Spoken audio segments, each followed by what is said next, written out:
님들, 이란 미국 휴전 뉴스 봤어요? 일단 휴전이 됐다는 소식에 안도의 한숨을 쉴 수 있었습니다. 이대로 종전으로 이어지면 얼마나 좋을까요? 근데 한숨 돌리고 나니까 이런 생각이 드는 거예요. 이 전쟁, 누가 이득 본 거야? 미국이요? 하루에 20억 달러씩 40일 동안 태웠어요. 그게 다 국민 빚이에요. 게다가 트럼프 지지도는 더 떨어지기도 했죠. 이스라엘이요? 이란 미사일이 텔아비브까지 날아왔잖아요. 이란이요? 최고 지도자가 죽었고 이란 국민의 삶은 박살났어요. 근데 파고들다 보니까 이상한 게 보입니다. 이 전쟁에서 확실하게 이득을 본 쪽이 하나 있어요. 그것도 이란 안에 있습니다. 이란 정부? 아니에요. 이란 국민은 더더욱 아니죠. 바로 이란 혁명 수비대. 영어로 IRGC. 뉴스에서 맨날 나오는 이름이에요. 근데 우리는 그냥 이란 군대 정도로만 알고 있잖아요. 근데 그게 아니에요. 이 단체의 정체를 알고 나면 이 전쟁이 왜 이렇게 흘렀는지가 완전히 다르게 보입니다. 오늘은 그 얘기예요. 이란 혁명 수비대. 이름만 들으면 뭔가 떠오르잖아요. 군복 입은 군인들, 미사일, 뭐 그런 것들. 맞아요. 군사 조직 맞아요. 근데 그게 전부가 아닙니다. 한 줄로 정리하면 이래요. 이란 혁명 수비대, 그냥 초거대 재벌입니다. 숫자 하나 말해줄게요. 이란 GDP의 30에서 50%. 이란 혁명 수비대가 쥐고 있는 경제 규모예요. 나라 경제의 절반을요. 군대가. 잠깐 생각해봐요. 우리나라로 치면 군대가 삼성이랑 현대 합친 것보다 더 크다는 얘기예요. 그것도 합법적으로. 이게 말이 돼요? 이란 혁명 수비대가 손뻗은 분야를 들어볼게요. 건설, 통신, 항공, 석유. 이란의 핵심 산업이 거의 다 여기예요. 카탐 알 암비아라는 회사가 있어요. 이란 최대 건설 기업이에요. 이란 혁명 수비대 거예요. 이 회사가 이란 전역에 고속도로, 댐, 가스 파이프라인을 지었거든요. 국가기관 시설을 군대 계열사가 짓는 것입니다. 테헤란 국제공항, 이란의 관문이잖아요. 누가 운영하냐? 이란 혁명 수비대예요. 이란에 입국하는 순간부터 이란 혁명 수비대 땅을 밟는 거예요. 참 대단하다 싶어요. 근데 이게 처음부터 이랬던 건 아니었어요. 이란 혁명 수비대는 원래 1979년 이슬람 혁명 이후 혁명 정권을 보호하기 위해 만든 조직이에요. 군대가 쿠데타를 일으킬까봐 따로 만든 친위대 개념이었습니다. 처음엔 진짜 그냥 군대였어요. 근데 이란 이라크 전쟁이 끝나고 나서 달라지기 시작합니다. 1988년에 8년 전쟁이 끝났어요. 이란은 폐허 상태였고 재건이 필요했어요. 그때 이란 정부가 이란 혁명 수비대한테 말해요. 나라 좀 다시 지어줘. 그게 시작입니다. 재건 계약이 들어오기 시작하고 돈이 들어오기 시작하고 그리고 규모가 커지기 시작합니다. 한번 커지기 시작한 건 멈추질 않았어요. 아흐마디네자드 대통령 시절엔 아예 대놓고 이란 혁명 수비대 계열사에 수의 계약을 몰아줬어요. 경쟁 입찰도 없이요. 지금 이란 혁명 수비대를 BBC는 비즈니스 제국이라고 불러요. 로이터는 정치적 영향력을 가진 산업 제국이라고 불러요. 군대 얘기가 아니에요. 재벌 얘기입니다. 여러분, 근데 여기서 이상한 게 하나 있어요. 생각해보세요. 미국이 이란 혁명 수비대를 수십 년째 제재하고 있잖아요. 그러면 이 조직이 쪼그라들어야 정상 아닌가요? 근데 현실은 정반대였습니다. 미국이 이란을 제재하기 시작한 건 1979년부터입니다. 40년이 넘었어요. 목적은 하나였습니다. 이란을 경제적으로 압박해서 핵 개발도 막고 군사 활동도 줄이겠다는 거죠. 근데 이란 혁명 수비대는 그 40년 동안 오히려 더 강해집니다. 어떻게 된 일일까요? 동네 골목 상권을 생각해봐요.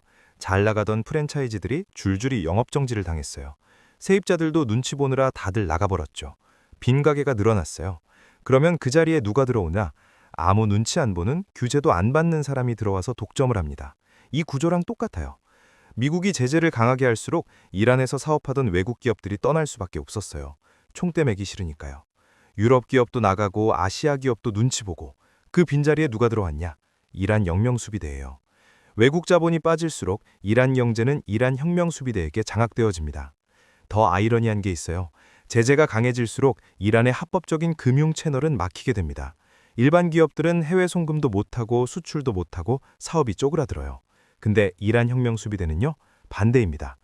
이란 혁명 수비대는 자체적인 밀수 네트워크를 가지고 있어요. 자체 항구가 있고 자체 선단도 가지고 있어요. 제재가 만들어 놓은 그림자 경제를 혼자 독점하는 겁니다. 그러니까 제재가 강해질수록 일반 이란 기업은 죽고 이란 혁명 수비대는 살아남아요. 살아남는 정도가 아니라 경쟁자가 사라지니까 더 커지게 됩니다. 미국이 40년 동안 이란을 압박한 결과가 이거예요. 이란 국민은 가난해지고 이란 혁명 수비대는 이란 경제의 절반을 먹게 된다. 솔직히 웃기지 않아요? 여러분, 근데 이게 끝이 아니에요.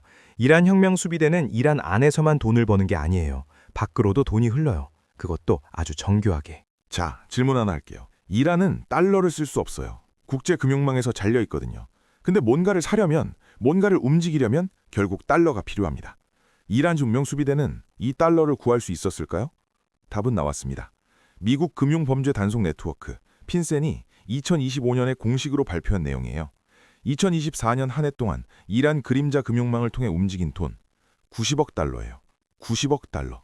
우리 돈으로 12조 원이 넘어요. 1년 동안. 몰래. 어떻게 움직였냐? 단계별로 들어볼게요. 일단 이란 석유가 출발점이에요.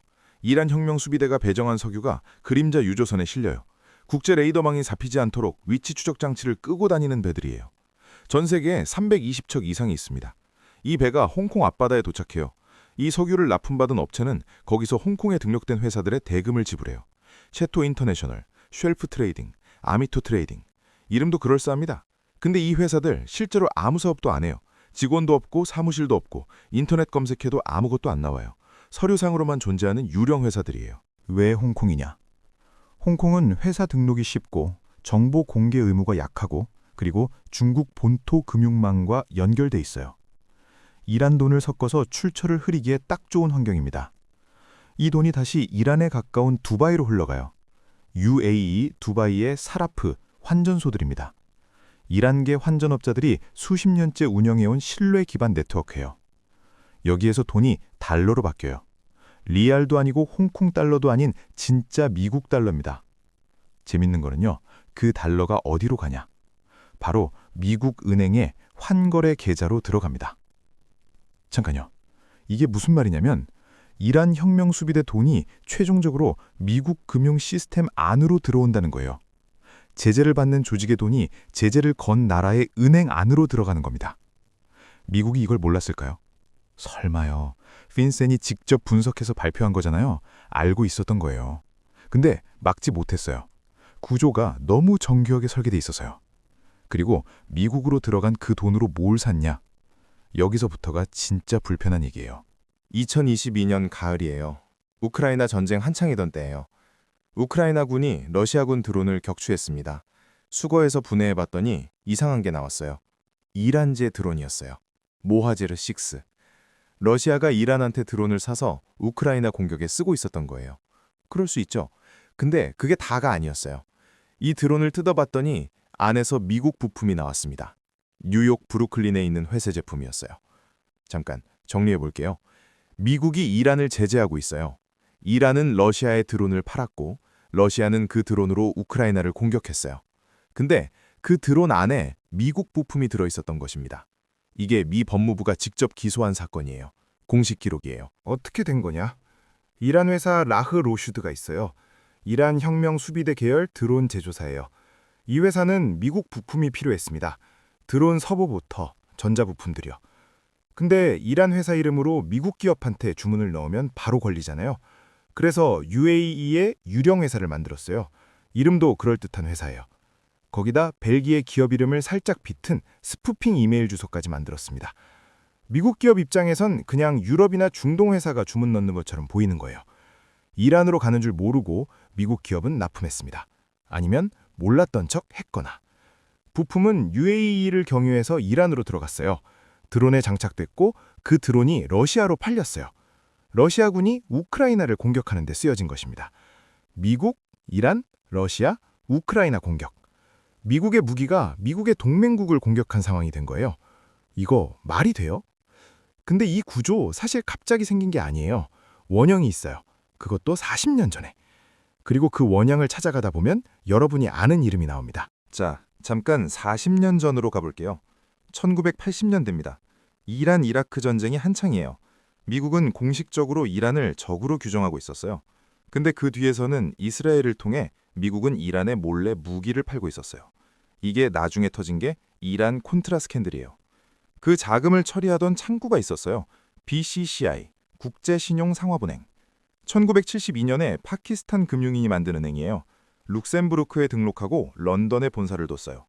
78개국에 400개 지점, 세계 7위 민간은행이었습니다. 근데 실체는 완전히 달랐어요. 한 줄로 정리하면 이래요.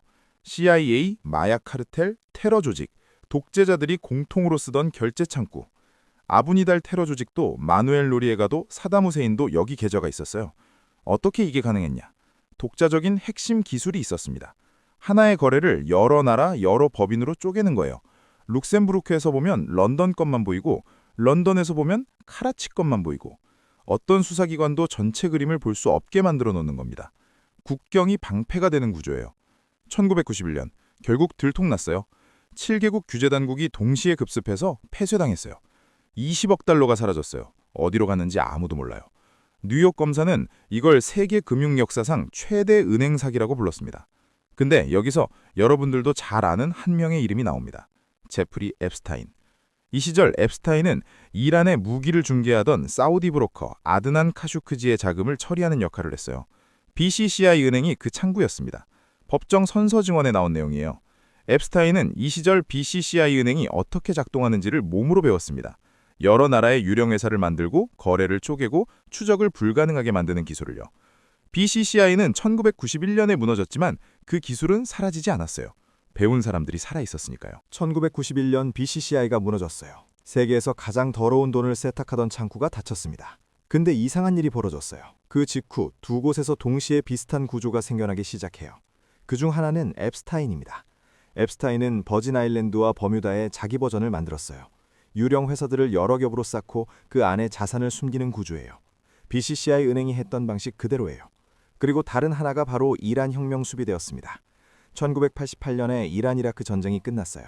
이란 혁명 수비대가 전후 재건을 명분으로 경제를 빠르게 먹기 시작하던 때예요. 그리고 BCCI 은행이 무너지자 이란 혁명 수비대는 자체적으로 새 루트를 만들기 시작했어요. UAE와 홍콩이었습니다. 앱스타인과 이란 혁명 수비대는 둘이 서로 손을 잡은 게 아니에요. 같은 교과서를 읽은 겁니다. BCCI 은행이 증명한 원리는 이거였어요. 국경을 넘어 쪼개고 합법 껍데기 안에 불법을 숨기고 어떤 수사기관도 전체 그림을 못 보게 만드는 것. 이란 혁명 수비대는 이 원리를 그대로 가져와서 자기 버전으로 만들었습니다. 앞서 말씀드렸던 홍콩 유령 회사들 기억하세요? 체토 인터내셔널, 쉘프 트레이딩, 아미토 트레이딩. 이 회사들이 다 이 계보예요. BCCI가 사라지고 30년이 지났는데 구조는 그대로예요. 이름만 바뀌었어요. 그리고 그 구조 덕분에 이란 혁명 수비대는 2024년 한 해에만 90억 달러를 미국 금융 시스템을 통해 굴릴 수 있었어요. 제재를 받는 조직이요. BCCI는 사라졌어요. 근데 BCCI가 만든 세상은 사라지지 않았습니다. 미국이 이란을 제재하기 시작한 게 1979년이에요. 40년이 넘었어요. 그 결과를 한번 볼까요? 이란 국민은요, 리알화 가치가 폭락했어요. 물가 상승률이 100%를 넘었습니다. ATM에서 돈이 안 나오고 월급이 몇 달씩 밀렸어요. 이번 전쟁 중에 이란 대통령이 직접 경고했어요. 지금 이대로 가면 3, 4주 안에 경제가 완전히 무너진다고. 이란 혁명 수비대는요, 이란 GDP의 절반을 먹어삼킵니다. 자체 유조선 선단을 굴리고 홍콩과 두바이를 통해 달러를 세탁하고 미국 부품으로 드론을 만들고 팔기까지 합니다. 40년 동안 제재를 받으면서 오히려 더 견고해졌어요. 똑같은 제재인데 결과가 완전히 달랐어요. 이란 국민한테 제재는 재앙이지만 이란 혁명 수비대한테 제재는 오히려 기회였던 겁니다. 경쟁자가 사라졌으니까요. 합법적인 채널이 막힐수록 자기들이 주인 그림자 경제가 더 커질 수밖에 없던 겁니다. 근데 미국이 이걸 몰랐을까요? 핀센이 900억 달러 보고서를 냈습니다. 법무부가 드론 부품 루트를 직접 귀소했어요. 미 재무부가 홍콩 유령 회사들 이름을 하나하나 공개했습니다. 네, 다 알고 있었어요. 알면서 40년 동안 같은 방식을 반복해왔습니다. 그리고 이번 전쟁이에요. 미국이 하루에 200억 달러를 패웠습니다. 그 돈은 방산업체로 갔죠. 이란 혁명 수비대는 호르무즈를 틀어쥐고 석유를 팔고 있어요. 그리고 이란 국민은 계속 가난해지고 있습니다. 그렇다면 마지막 질문 하나만 할게요. 지금 이 전쟁에서 이란이 쏜 미사일, 날린 드론, 그 안에 미국 부품이 없다고 확신할 수 있을까요? 40년 동안 한 번도 막지 못한 그 루트가 이번엔 막혔을까요? 저는 아닐 수도 있다고 생각해요. 어나더 사이드였습니다.